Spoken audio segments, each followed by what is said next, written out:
Rise. I gotta solo queue do silver and gold and platinum again. Especially platinum, bro. Jesus. Back to the video. So Jean Grey, I lied. I figured out the really cool secret location Hulk is thunderclapping out Yo. of in this new Spider-Man Brand New Day trailer, and Yo. the gamma radioactive way that Peter is able to track Jean Grey's movement. Jean Grey. Lord have mercy, I'm about to bust. Lord have mercy, I'm about to bust. Lord have mercy, I'm about to bust. Yo, I've been waiting on this, bro. I ain't gonna lie. I didn't watch the Thunderbolts because I wasn't ready for the new Avengers. But I'm watching the whole timeline before this movie. I might be fries. Nah, I could watch it. Nah, I can definitely finish the timeline. I just have to stop watching anime for a little bit. I definitely have to stop watching anime to finish the timeline. Frame analysis of the new trailer for Spider-Man Brand New Day. All of the details and Easter eggs you missed. What new things we learned about this. If you're seeing this, you most likely get like and subscribe. Only 87.7% of y'all are subscribed. So go ahead and like and subscribe the video. You don't have to share it. Just press the share button, press copy link, it counts as a share. If you do that for me, I will really appreciate that. And something gotta pay the bills, so it's needed. If you don't do it, you will find something at your bed and it won't be me. Watching TV shows from this fourth Tom within the Holland Spider-Man timeline. Movie, in the way that it sets up the future of the MCU in Avengers Doomsday and Secret Wars and beyond. Nah. And an announcement. Doomsday?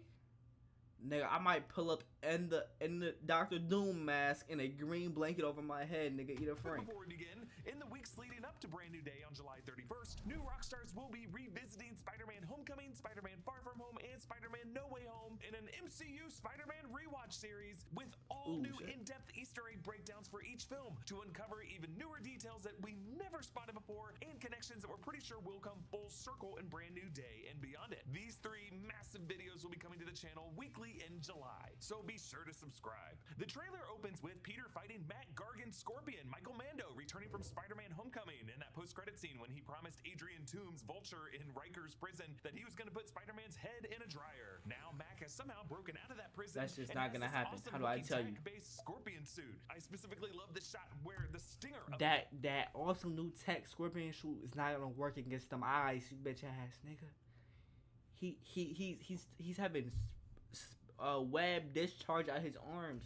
He's definitely too horned out for you, my nigga. You can't sting that nigga. Them juices not gonna work on him. is right up in Peter's face. Where did Mac get this suit? Some very well-funded backer must be supplying him. Could that be Oscorp? More Oscorp speculation to follow. Really the craziest detail about this opening shot that you might have missed. Peter crashes overhead, passing two frozen DODC soldiers. Yes, they are not moving. They are frozen in place. They've clearly been affected by Sadie Sink Jean Grey's powers that we see affecting other people in New York in this trailer. So Sadie Sink being Phoenix guaranteed. I did not know that. Thank God I'm watching this. Cause boy, that would have caught me by surprise. I probably would have busted on the spot. Lord have mercy, I'm about to bust.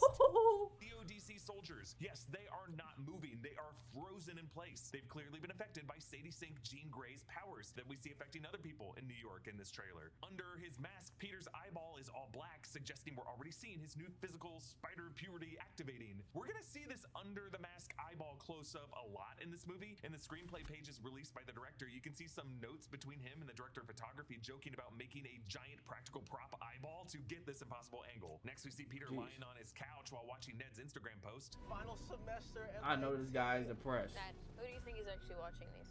Maybe someone. Okay, well, bye, someone. This be the most impressed he ever will First be. trailer opened with Peter watching Ned's first Instagram post when they were starting their first semester at MIT. I can't believe our first day at MIT. So it seems like that montage that we see written at the bottom of page 3 in the official screenplay pages is going to be a montage of Peter doom scrolling through Ned's Instagram posts throughout the 4 years that those other two are at college, while Peter continues to just be a friendly neighborhood Spider-Man. 4 years? Foiling low-level Lord! 4 years?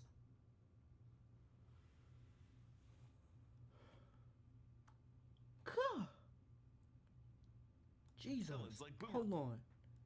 Hold on. Let me do this. Let me do this right quick. Let me get this angle right quick. Hopping in the stew right now. Hold on. Hold up. Can't watch this. Gonna react on stream. This nigga ain't streaming 3 years.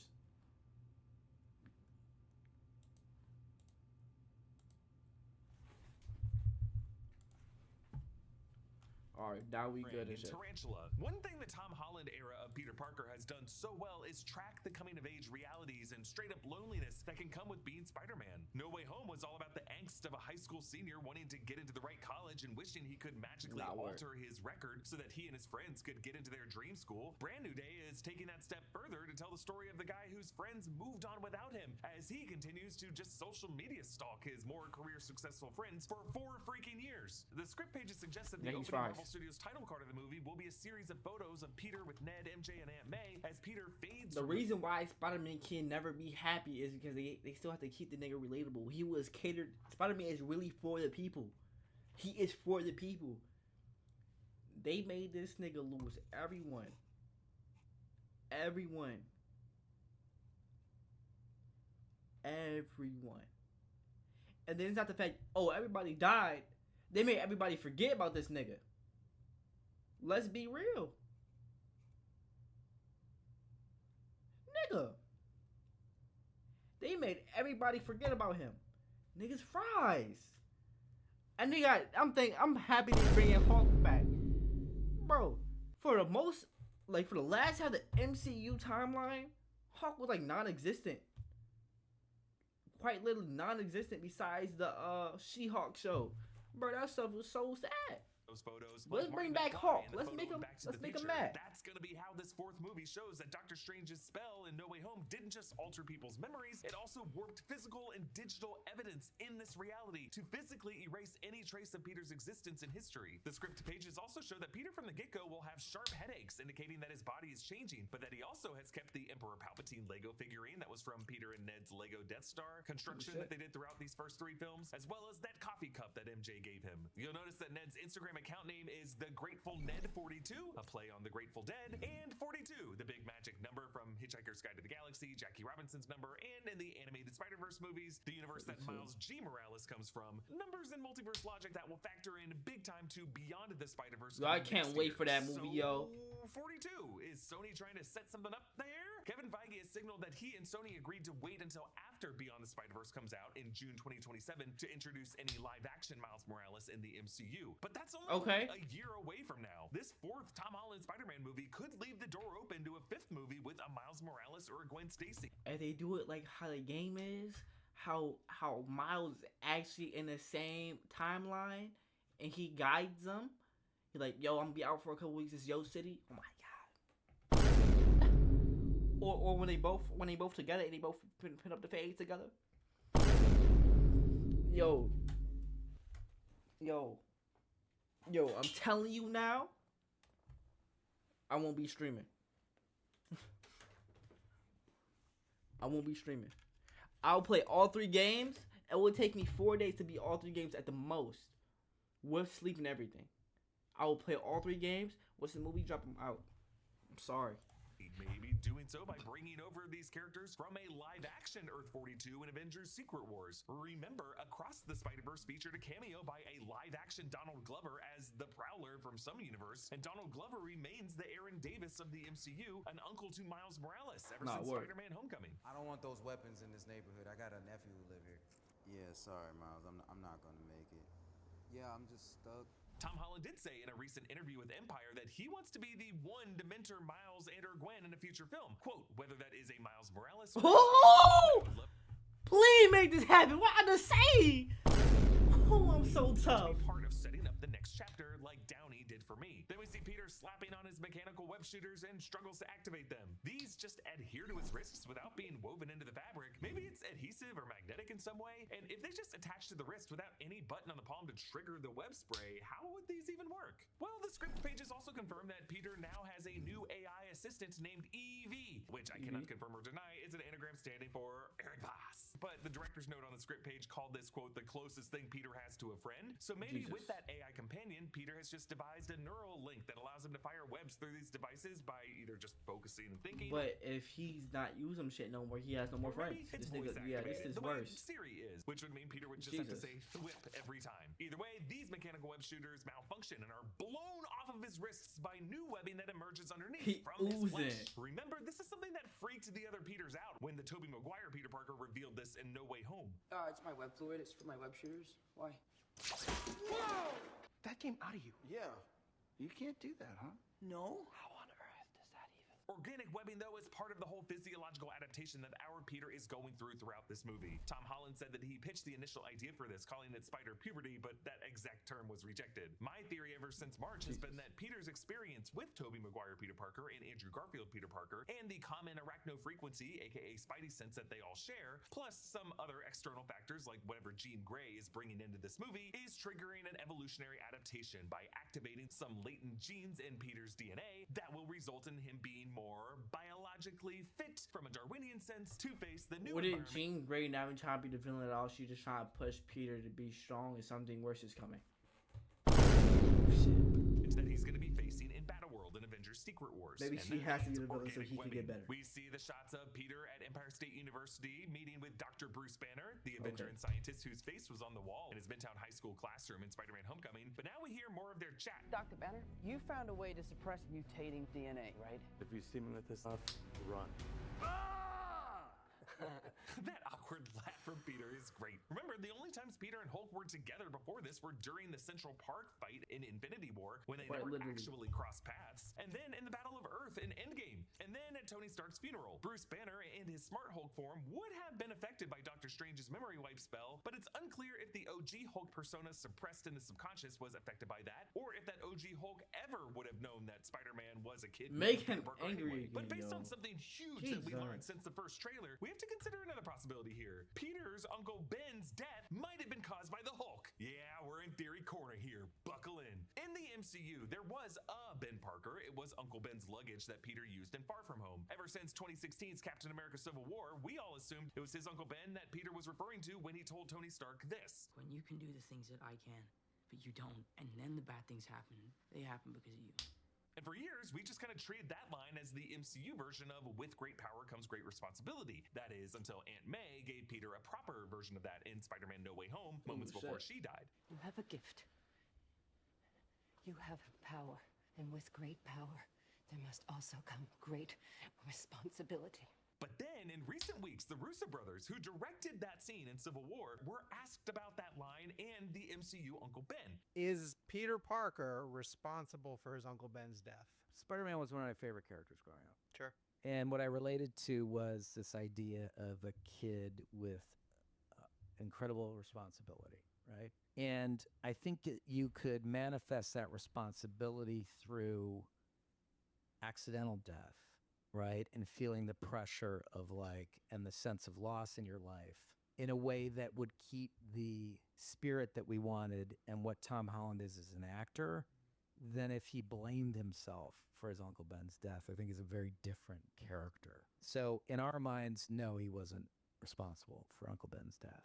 And that would have been a different interpretation, a more intense interpretation of the character. Whoa, so they're saying that specifically in their minds, the MCU Uncle Ben did not die as a result of Peter Parker's failure to act after he got his powers, as that would have been too dark for the child version of Peter that they were introducing to the Avengers in Civil War. Technically, the MCU Peter Parker was the little kid in the Iron Man mask at the Stark Expo in Iron Man 2, and those events were happening in the same days as the Battle of Harlem in the 2008 Incredible Hulk movie. So maybe the accident that befell Ben Parker of the MCU was some of the destruction of the Battle of Harlem as Hulk and Abomination were beating the crap out of each other. An accident that could have befallen Ben Parker while Peter and May were up in Flushing. Or maybe this movie never brings up the Uncle Ben origin. That's probably more likely. Now, the wrist device that Bruce Banner shows Peter now looks significantly different than the version that we saw in She-Hulk. This one covers more of his wrist, and its screen has a red, yellow, green meter that probably indicates the charge of the device, or rather how far he is from reverting to his Hulk form. Also, rotating the screen on the device to see it from Bruce's perspective, it reads gamma suppressor active. So that's exactly what this device does. It suppresses the gamma radiation in Hulk's blood, and I think that gamma radiation is going to be the key to a lot in this movie. I'm guessing that Peter wants his own wrist device to curb the mutations he's currently going through, based on some new Empire magazine photos Is that showing not what he Peter's wanted? new Am I web shooters with confused? glowing green parts and some figurine packaging we saw. It looks like Peter in this movie will develop anti-gamma webbing as a way he's... Is that not why he went to him in the first place? Did he not say, do you not know how to do the thing for the gamma for the mutations?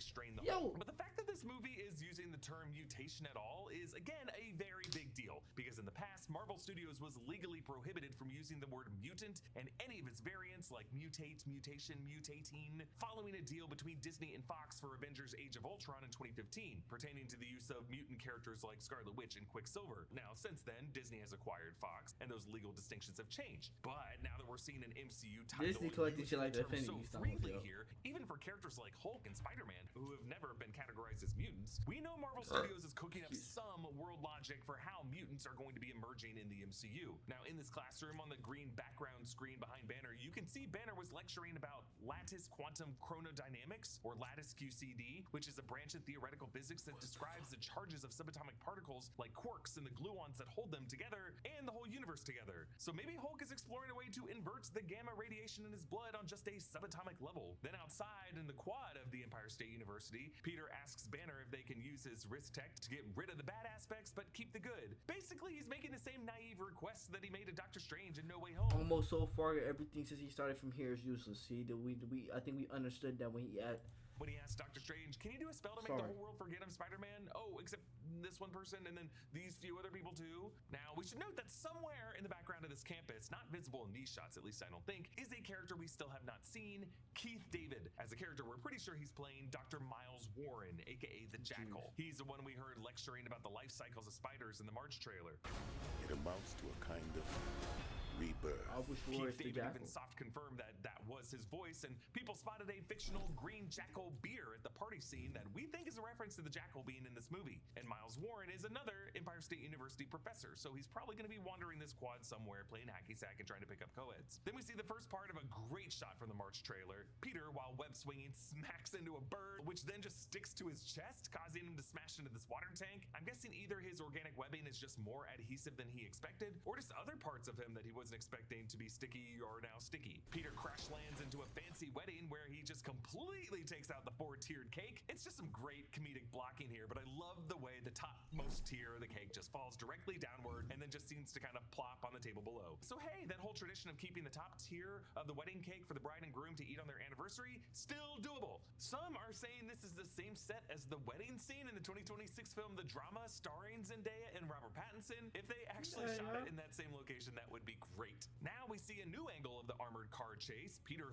whips to the front of it and allows it to pass over him as he now drags behind it. Love this. Now the cars that nearly hit him have plate numbers AW11570 and JC41883. From what I could find, nothing meaningful happened in Spider-Man comics publishing history on November 5th, 1970 or April 18th, 1983, but I felt the need to check them because in all 3 John Watts Spider-Man movies before this, the dude was obsessed with putting Easter eggs in the numbers of all the car plates. But thankfully for me, Destin Daniel Cretton doesn't seem to be keeping that tradition alive. Tremel Tillman's character, Bill, perhaps William Metzger, based on some rumors, returns in this trailer saying the same line about all of them facing a new threat they don't understand, can't even see. But now we see Sadie Sink's hooded character in Peter's apartment raising her hands. Now, if you brighten this shot of Sadie Sink's character with the hood over her head, you are able to get a peek into the shadows and see our first look at Sadie Sink's eyes with her mouth covered. This is definitely Sadie Sink. We're gonna see what she's doing later in this trailer, but first, we see a shockwave bursting outward from Roosevelt Island in New York City's East River. This is actually an important location to Spider-Man movie lore. It was the Roosevelt Island tramway and the bridge that runs alongside it that served as a setting for the final confrontation with Green Goblin in 2002 Spider-Man movie. It was one of those cable cars filled with kids on a nighttime baseball field trip that Osborn forced Peter to choose over letting MJ die. And this same tramway returned in the opening minutes of 2021's Spider-Man No Way Home, when this universe's Peter and MJ were trying to escape the press. I think this island is going to be where the DODC facility that's keeping Sadie Sink's character is located. The place where we're going to see her use her consciousness body hopping powers to get some old lady to hijack this armored car so that this tank will ram in through the wall of this facility so that Jean can break out. And now that Sadie Sink's character is out of that secure inner room that they kept her locked up in, she can now emit this shockwave that spreads out from the island to the entire city, both the Manhattan side and the Brooklyn side. We see as a shockwave spreads throughout the city and sends a light distorting wall through the streets into buildings like this restaurant, causing everyone inside to freeze, even the dude with his chopsticks out,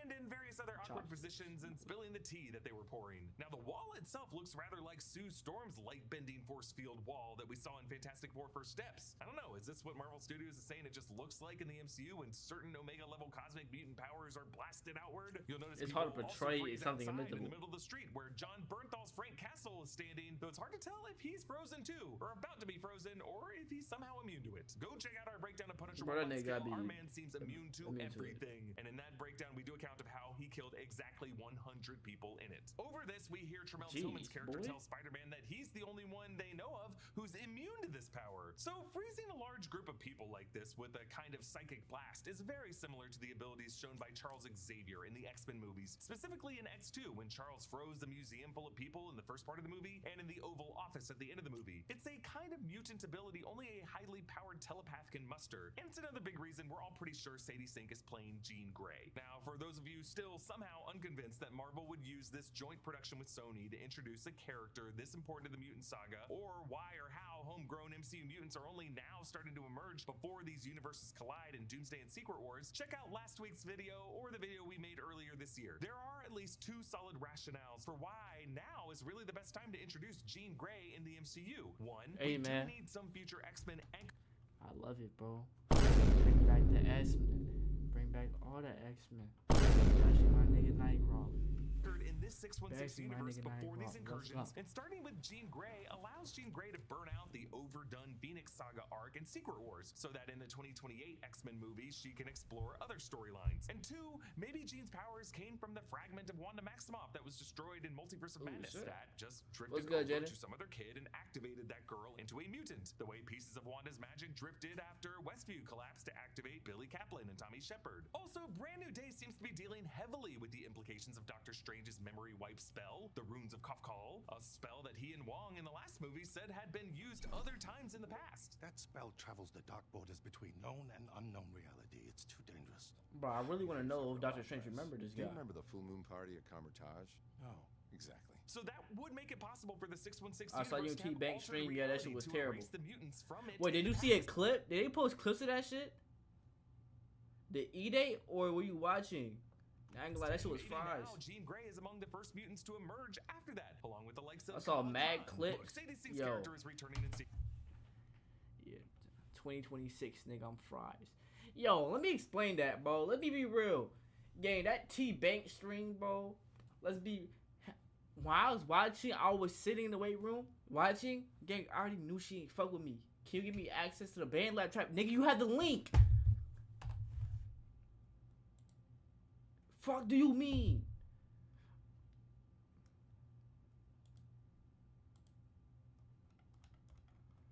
Yo, you have the link, boy.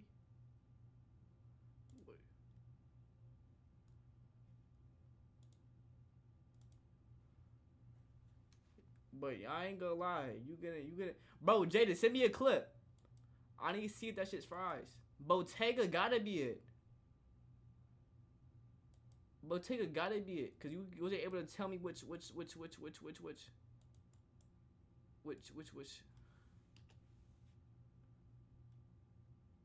Yeah, send me a bro. I already knew she wasn't liking me. I could tell the archetype. I got the reads for this shit. So for be real, I already knew she wasn't jacking me. Shit sounds like an excuse, but I already knew off the bat she wasn't a jacking nigga. I tried. She was being mad dry. If you analyze the whole conversation, my niggas with stats and XP could tell she wasn't jacking me, so I was just there burning clock at that point. Then the last stream, boy, that shit was fried. I ain't gonna lie, that shit was actually terrible. But let's get back to his reaction. Secret Wars, she's got to be an A-lister Marvel name, and we're all pretty sure it's Jean Grey. Now we see Peter on the terrace of the wedding that he crashed. Why is Peter immune to Sadie Sink's powers? Does his Spidey sense allow a kind of protection from psychic attacks like this? I think this is kind of like the moment in Spider-Man No Way Home when Doctor Strange pushed Peter's astral form out of his body. Remember, Peter was able to use his Spidey sense to continue to puppet his own body beyond that paralysis. Maybe that's why these psychic powers don't affect Peter. But then one of the most telling shots of the trailer, I don't think she wants to control him. Some kind of AR technology in his eyepieces allow him to track Jean Grey's consciousness hopping from body to body with corresponding numbers. This is pretty sophisticated tech considering Peter built this suit himself with no Stark tech. Maybe his AI assistant Evie figured out a way to track the gamma radiation signature of Jean's mutant consciousness as it moves. Those numbers could refer to traces of gamma radiation. Maybe they're gonna say gamma radiation is just the type of cosmic radiation that all I sent you one too. I don't know what the other clips are. I want to peep the shit. Hold on, let me peep it. TikTok. Bro, bad potato. Nigga is dirty. Whooping your ass. Bro, let me find out fries, nigga. Don't get no butt. So I mean, this is who we working with right now. But you know what? That was probably the best one so far. I'm saying. Yeah, you winning. Debo with the 5. Let me get in. Bro, I am throwing thanks 15 subs. He's not letting me. Niggas like This, I speak though. nigga, it's not me, boy. Don't get no butt. Nigga, I thought that was me. That nigga threw 15 subs to get in a fucking E-Day. That nigga's fries.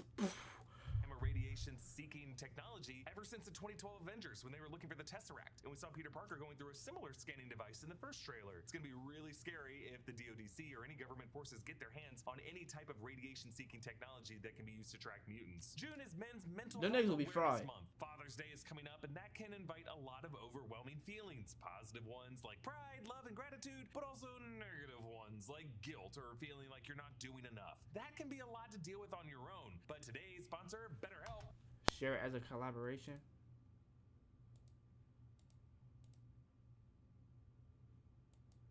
Gang, that's the only link I got access to. I don't know what to tell you, mud.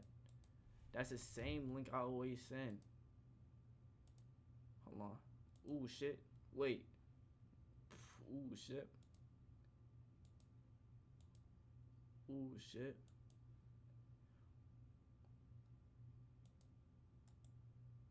I'm not joining the fucking call. Don't call me on Discord, bitch ass nigga. I'll eliminate you.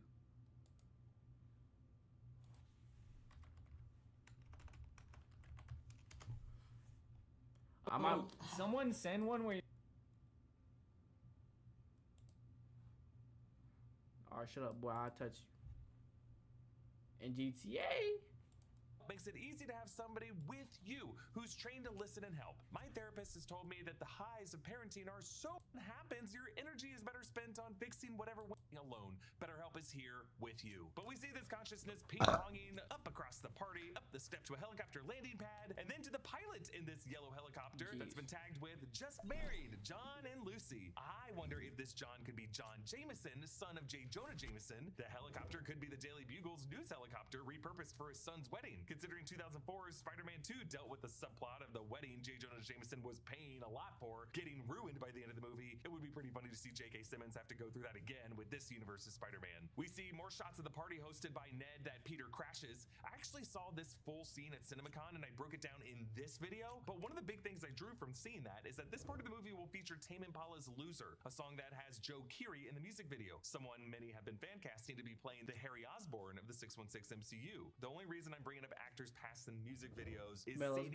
Sink first cross streams into the Spider-Man world when she starred in the music video short film for Taylor Swift's All Too Well, a song with many veiled references to Swift's relationship with Jake Gyllenhaal and even references the upside-down kiss of the Tobey-era Spider-Man movies. Now, Peter sees Ned's dedicated research wall of evidence trying to identify who Spider-Man is. Ned still remembers working with a Spider-Man, he just doesn't remember who's under the mask, which has got to be crazy for him because in his memory, Spider-Man was there for a lot of his life. He's got to feel like Spider-Man's been obsessed with him for several years. We see one headline, Spider-Man unmasked. Could this Latino parkour prodigy be the web slinger? 10 years ago, Carlos Rodriguez was a viral sensation with his impressive parkour videos until he mysteriously stopped uploading. Could it be that he picked up a new identity? Ironically, the word parkour actually gets pretty close to the real identity of Spider-Man. Carlos Rodriguez is the name of a minor Marvel character, a member of the Y-Men. I think it's just a common name that they're using here. Then we see a note from Ned breaking down certain details. Known characteristics: gender, male, age 18 to 25, ethnicity white, first appeared 2016, Queen's accent. 2016 would be the first year Spider-Man really appeared on the scene. 2016 was the year Civil War took place, and when Tony recruited Peter, it was suggested that Peter had been performing his heroics for 6 months. I also appreciate Queen's accent. Tom Holland was the first Spider-Man to really hone in on a specific Queen's accent, and it's part of how his normal English accent has just disappeared into the character. Tom Holland recently joked with Amy Poehler on the Good Hang podcast about how English actors are often the worst at doing American accents because many of them don't super focus on one specific regional dialect. The Brits are not always the best at American accents. That is true. I think conversely, like with Brits, when they do American accents, the one thing that they do is they kind of always turn into this kind of talking. Right. Like it's just very. That's real. Because they want to make sure that Shout they're out rounding American. out the content. There's lots of long R's. Yeah. And the next shot is a photo of Ned's estimated height of Spider-Man, Long R's, 5'7" holy. and a half. Tom Holland is actually 5'8", so they're kind of digging the actor by rounding down half an inch. There's also a photo of a guy taking a selfie labeled "not him." I could be wrong here, but I think this might be a photo of Tom Holland's real-life brother, Harry Holland. Harry Holland worked as You're Tom definitely Holland's incorrect. assistant in some of the earlier movies and actually Jesus. cameoed in a deleted scene in No Way Home as a bike thief in a scene where Peter got green paint thrown on him. Harry Holland also played one of the Deadpool variants in Deadpool and Wolverine, though it could just be someone else who looks like these two brothers. In the CinemaCon trailer that I saw, we learned that Ned created the Spider Tracker app that's now part of the marketing for the movie, and that he's really just trying to find the Spider-Man because he Oh, just snap, remembered let's hop on that Spider-Man Spider saved his Tracker. and MJ's life 4 years prior, and a few times before that. We also learned in that scene that Ned has narrowed it down to 2 suspects, and he reveals their photos: Flash Eugene Thompson, Tony Revolori, and Roger Harrington. That's Martin Starr's character from the This nigga first sucks. 3 films. This nigga Ned is actually trash, gang. And What in the the scene hell? it says, if you know who they were, it would blow your mind. It's just so funny because he's referring to a bully and a clearly not juvenile teacher whose wife left him during the blip. This is a scene where Peter and MJ meet obviously in quotes. In the CinemaCon scene, we learn that Peter pretends to be someone named Maynard who lives across the hall. Then we see Peter watching as Iman Esfandi's character brushes back MJ's hair. You'll notice that Peter passes a black motorcycle helmet that some are saying looks like the helmet worn by Boomerang, leading to speculation that this boyfriend could be moonlighting as Boomerang. Actually, in Ned's Spidey Tracker promo, there is a listing that mentions how each one of Boomerang's boomerangs has a different power. And then one final bit of context from the CinemaCon scene, Ned and MJ talk about a job offer that MJ received but turned down because she didn't want to work for a soulless corporation and that she's waiting for something great. And then the boyfriend character compliments MJ as just being on a mission to save everyone. I have wondered if this soulless corporation that MJ rejects could be a job offer from Oscorp. You may counter theorize. Ooh, shit. Roxxon. Because in 2021 Spider-Man No Way Home, when Willem Dafoe's Norman Osborn explored this universe, he said there was no Oscorp in it. Yes, that's true. And yes, we have been getting repeated references to Roxxon in recent MCU titles. However, Brand New Day is also 4 years later, and after a memory wipe spell that altered reality in who knows how many ways, that's plenty of time for a tech startup to arrive on the scene and start That's aggressively hiring MIT graduates in the New York area. This is a Sony Spider-Man movie, and if Sony wants an evil tech company in their movie, they're not going to make it Roxxon. They're going to make it something Spider-Man specific. Oscorp, Alchemax, maybe Horizon Labs. And for the boyfriend character to suggest that MJ not taking a job at whatever this company is part of MJ's crusade to save everyone, it suggests that this company is going to be on the side of evil of this movie, maybe backing one of the villains. Man, I just see Spider-Man and Venom, gang. Webbing from an alley, blowing Spider-Man out onto the sidewalk. I don't know what happened there. Maybe one of Peter's webbing cartridges exploded, or a new experimental anti-gamma webbing cartridge blew up. But then Jean's consciousness hopping continues in the bodies of That three more shit's creepy, pedestrians. gang. Yo, Spider-Man, you okay? You get rid of that monster inside you? Think I might go see how MJ's doing.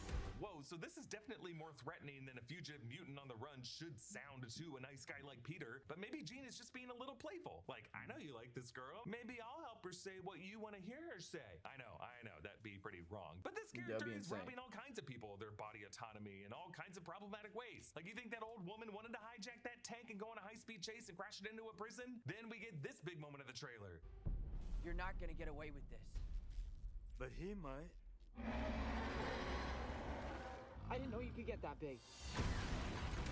This is fries. A thunderclap! A move that we saw in the 2008 Incredible Hulk film, and then in the She-Hulk series, a really cool badass Hulk range attack that the MCU neglected because Joss Whedon thought it was lame and the Russo brothers didn't know what to do with it. Now we get to see Destin Daniel Cretton bring the clap back. And yes, maybe this was the thunderclap that blasted the flesh off of Uncle Ben's bones. A theory that I like less and less the longer this video goes. But this shot of Peter reflected in the puddle, I think this might be after the other shots, maybe after Hulk has already come out. Maybe this is water from a damaged pipe formed by Hulk smashing. We see Peter holding up Banner's wrist device, which is damaged and glitching, and definitely not on Banner's wrist. Well, now we see Sadie Sink raising her arms from the first trailer, and now it looks like she's causing Bruce Banner to Hulk out back to his Savage Hulk form. We have not seen the Hulk like this since Avengers Infinity War. That's how hard Thanos beat his ass. I mean, yes, we did see Savage Hulk in the flashback scenes of Avengers Endgame, but that didn't count. Now, what's interesting is Sadie Sink is raising her arms in Peter Parker's apartment. Peter Parker seeing Hulk here is not in Peter's apartment. It's somewhere else. And I have a theory about where it is. But the fact that Jean seems to be causing this suggests that in addition to invading people's bodies with their subconscious, Jean can also drag out buried subconscious personae and manifest physical She's changes doing in this. those bodies. She has to be doing it Spider-Man. She has to be doing it for the good, even though she has to be evil, gang.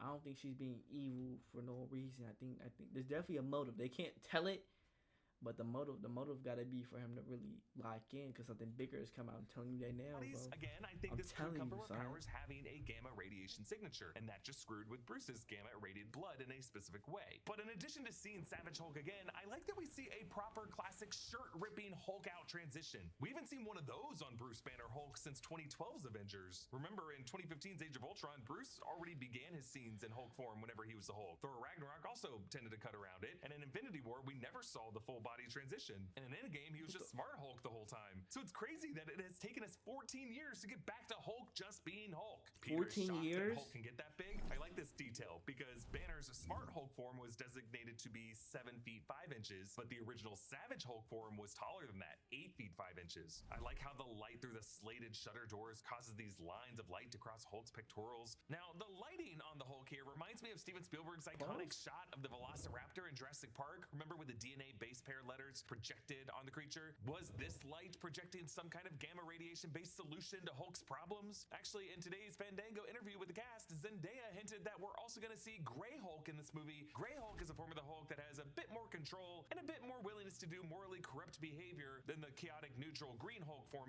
is. We be dragging some shit, bro. In tomorrow's video. And then we cut Damn to that Hulk nigga, after bro. Peter has webbed him up, breaking through the incredible tensile strength of this webbing to do a thunderclap, the shockwave of which blows Peter off of his feet. It is so satisfying to see an actually powerful thunderclap after the weaker thunderclaps Smart Hulk did in She-Hulk. And it looks like Peter's running through some kind of science lab or archive that could be part of Bruce Banner's office at Empire State University, or it could be somewhere else. I'll get to it at the end of this video. Peter comes in through MJ's window and tells her to trust him to go with him, and she goes, and then we see them swinging together. Maybe Peter is afraid Jean is gonna invade MJ's body and wants to get her somewhere safe. Tom Holland said that there was a scene with MJ that wasn't working, so he brought in Justin Kritzies, who wrote the movie Challengers, to do rewrites on that scene. I think Justin had already been contracted to do rewrites while they were shooting. Then went and sat down with Destin and said, hey man, listen, I know we've been shooting for hours and I hate to tell you this, but I don't think that this scene is working. Z and I, like what we're supposed to feel, we're not feeling it in the moment. And what I love about Destin is he's so calm. There's nothing that could throw him off. And he just kind of, he listened and he sat down and he was like, well, what is it that you're trying to feel? And I told him and he went, yeah, you're right. That's exactly what we need to be feeling. So he said to the crew, everyone can go home. Incredible. We're going to sit down and we're going to rewrite this scene with the writer, Justin, So smart. who is such a talent. And we came in the next day, we reshot the scene, and I'm so glad that we did because it sings in the movie. It really does. I'm just going to be watching this movie closely to see what scene that was. We do know from an Empire magazine photo that Spider-Man and MJ are going to work together to repair Bruce's broken wrist device. I think Peter will have to rebuild that device and use his anti-gamma webbing in order to stick that device to Hulk's gamma hot flesh that's constantly changing size and shape. Like normally nothing sticks to that flesh. Spider-Man brings MJ to wherever this is, where Frank Castle is residing, and it looks like we're gonna have some MJ Frank scenes. Your chips, as bro. MJ challenges Frank You're on for my letting dick. Spider-Man go off by himself. There are some shots of Peter. But I don't know why my falling TTS in doesn't clothes work. and Peter's point of view as the ninjas of the hand land in this prison location in front of them, and then a quick shot of Frank during the street chase sequences as he yells at Spider-Man, If you're gonna do something, you better do it now. Actually, in Ned's Spidey Tracker promo released on Tuesday, Ned had a listing for these ninjas and asked why they were back in New York, referencing the events of Daredevil Season 1 and Season 2 and the Defenders crossover series when the Hand was far more active in New York City. Now, compared to the shot in the first teaser, in this specific part of the prison, Peter has his mask on now, and he has visible mechanical web shooters, when he did not have these things in the earlier trailer shot. So I don't know if what we are seeing right here is the beginning of the fight, and that March trailer shot is going to be closer to the end of the fight after they've unmasked him and maybe have damaged his web shooters, requiring him to use the new organic web shooters in his wrists. Maybe this fight with the Hand pisses off Peter so much that this natural adaptation breaks out, and I'm assuming that the organic webbing that comes out of his wrist these is fights even gotta stronger be than the top official tier, stuff yo. if it's able to shatter a sword. But it's not just swords these ninjas are using. Notice how they're using weapons that emit electricity that Spider-Man has to kind of fend off. I don't know That's if how I'm the thinking about Hand brought Roxanne and these, shit. or if these were just taken by the prison guards of this facility, weapons that these prison guards might need to restrain some super powered or just very super agile occupants. We learned in the official screenplay pages that show the first scenes of this movie that the suit Peter has here has literally zero Stark tech in it, and that would include the shockproofing that Tony Stark would have installed in Peter's first generation suit from Tony, because Tony definitely had that in his armor at that point. That's an upgrade that Tony applied from his Mark V suitcase armor, which was vulnerable to whiplash his electric current in Iron Man 2, to the Mark VI armor in Avengers 2012, which remember smoothly absorbed Thor's lightning as a battery charge. Now, why is Peter even in this prison? Well, since the first trailer, we've seen the finale. I was watching the Iron Man movies. I watched 1 and 2 the other day, bro. Them shits are so cold, gang. When I grow up, I wanna be like Iron Man. Finale of Daredevil Born Again Season 2 that showed Matt Murdock going to prison. From that, many of us have believed that Peter could be in this prison trying to break Matt out. I mean, the guy did defend him in the previous movie, though Charlie Cox has been insistent that he will not be in Spider-Man Brand New Day, but no one believes him. And I'll say that I think Matt is gonna start Daredevil Born Again Season 3 in prison next year, so I don't know if he's getting broken out of any prison in this movie. And then we see Peter in the later part of the fight with the hand in the prison when he no longer has his mask. His eyes are monstrous black here, and as he descends upon the ninjas from the high rafters above, he closes his arms and sprays organic webbing in this awesome spiral formation to suspend all these high leaping ninjas midair. I love this move. Over this latter part of the trailer, we've been hearing the voice of Marissa Tomei as Aunt May. This whole thing can get really scary, but the people who love you because you're you. Never forget that. It's a sad bit of advice, but this is a world where no one knows who Peter is, so does anyone love him? Peter plants a kiss on the gravestone of Aunt May, the one he stood over with Happy Hogan at the end of No Way Home. Remember, in that scene, the flowers covered the exact year, but now it's confirmed that these events did happen in 2024, and the present year of the MCU is either 2028 or 2029. The hero shot of the trailer shows Spider-Man and Hulk falling out of a building with a bunch of rubble that Hulk is still kind of webbed to. Where is this happening? Well, notice how tall this building is. It's certainly not the kind of skyscraper that would be on the campus of Empire State University. It's some other very, very tall building that seems to tower over all the other buildings in Manhattan. Notice how the top of this building is blocked out in the shot by the rubble in the final angle before we get the title. Remember, the first shots of the March trailer showed Peter reacting to Ned and MJ's first day at MIT on a very tall building that was still being constructed back in 2024 to 2025. So 4 years after that, the building would probably be completed, putting a new building in the NYC skyline of the MCU. Could this be Oscorp Tower? Could Banner have been in the Gamma Labs in the offices of that same soulless company that MJ? I feel like we reaching a lot right here. That's a reach. Huh. All right, just give me a sec. Whole lot of speculation. I'm not in high school anymore. I was here for Easter eggs and speculation. Stretch, you big stretcher. It's so. I'm here for proof. You ready? Good. The prison guard that he tussles with here is part of a squad that's carrying those same electrified rods that we saw in the hands of the Hand, so this must be some supermax prison that Peter's trying to break into for some reason. If you're as excited as I am to see Peter, Hulk, and Frank coming together in this movie, grab one of these Who's Who shirts available at our merch store, nerdriot.shop. A special thanks to one of our In Our Underground subscribers. Yo, man, W reaction though. That shit just started getting dragged out then. I might cut majority of that for the YouTube video. Hey, what the fuck? Say don't fuck with me, think you hate me. I'm outside my zone, and we make it sit daily. You wasn't here from the start, now you here.